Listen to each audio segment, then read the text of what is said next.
ছেলে মেয়ে একে অপরকে জড়ায় ধরতেছে, একে অপরকে চুমু খাচ্ছে প্রকাশ্যে দিবালোকে গণমানুষের সামনে।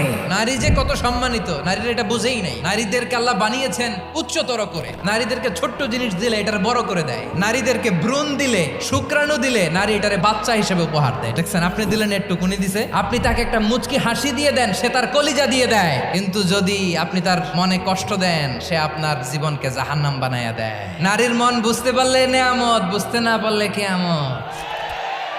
এই বিশ্ব ভালোবাসা দিবসের সাথে মুসলমানদের কোনো সম্পর্ক?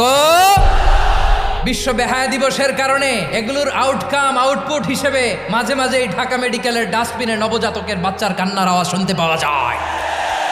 ওর বাবাকে, ওর মাকে, ও কোন ফ্যামিলির সন্তান কেউ জানে? আপনি তার ভবিষ্যৎকে অন্ধকার করেছেন না? আপনি তার লিনিয়েজকে প্রশ্নবিদ্ধ করে দিয়েছেন না? এই জন্য আল্লাহ তাআলা অশ্লীলতাকে আমাদের জন্য হারাম করে দিয়েছেন। পড়েন সুবহানাল্লাহ।